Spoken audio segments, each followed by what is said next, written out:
തോരാപയത്തിന് ശേഷം കണ്ണൂർ ജില്ലയിലും മഴയ്ക്ക് ശമനമുണ്ട. ശ്രീകണ്ഠപുരം ടൗണിൽ ഉൾപ്പെടെ മലയോര മേഖലകളിലെ വെള്ളക്കെട്ടുകൾ ഇറങ്ങിത്തുടങ്ങി. കൂത്തുപറമ്പിൽ കാണാതായ യുവാവിനെ തോട്ടിൽ മരിച്ച നിലയിൽ കണ്ടെത്തി. മലവെള്ളപ്പാച്ചിൽ കാണാതായ 2 പേരെ ഇതുവരെ കണ്ടെത്താനുമായിട്ടില്ല. കണ്ണൂരിൽ ശക്തമായ മഴയ്ക്ക് ശമനമായതോടെ താഴ്ന്ന പ്രദേശങ്ങളിലെ വെള്ളപ്പൊക്ക ഭീഷണി നീങ്ങി. ശ്രീകണ്ഠപുരം, ചെങ്ങളായി, ചെറുപുഴ, പുളിങ്ങോം, ആലക്കോട്, ചപ്പാരപ്പടവ് തുടങ്ങിയ സ്ഥലങ്ങളിലാണ് കനത്ത മഴയിൽ വെള്ളം കയറിയത്. മഴ കുറഞ്ഞതോടെ വെള്ളം ഇറങ്ങി തുടങ്ങിയത് ആശ്വാസമായി. ശ്രീകണ്ഠപുരം ടൗണിൽ 2019 ശേഷം ആദ്യമായാണ് വെള്ളം കയറിയത്. 100ഓളം കച്ചവട സ്ഥാപനങ്ങളിൽ വെള്ളം കയറിയത് വ്യാപാരികൾക്ക് കനത്ത നഷ്ടമുണ്ടാക്കി. വെള്ളിയാഴ്ച മുതൽ കാണാതായ കൂത്തുപറമ്പ് കൈതേരിയിടത്തിൽ കലാശപ്പറമ്പത്ത് രാരിഷിനെ തോട്ടിൽ മരിച്ച നിലയിൽ കണ്ടെത്തി.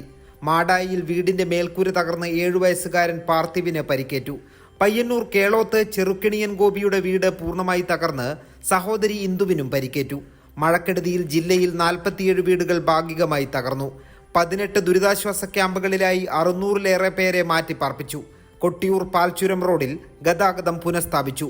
പുളിങ്ങോം മീന്തുള്ളിയിൽ ഒഴുക്കിൽപ്പെട്ട 2 പേരെ രക്ഷപ്പെടുത്താൻ ശ്രമിക്കുമ്പോൾ കാണാതായ തിരുവനന്തപുരം സ്വദേശി R രാജേഷിനെ കണ്ടെത്താനായില്ല. പേരാവൂർ കാഞ്ഞിരപ്പുഴയിൽ തേങ്ങയെടുക്കാൻ ശ്രമിക്കുമ്പോൾ ഒഴുക്കിൽപ്പെട്ട ഹനീഫയ്ക്കായി തിരച്ചിൽ തുടരുകയാണ്. കൈരളി ന്യൂസ്, കണ്ണൂർ.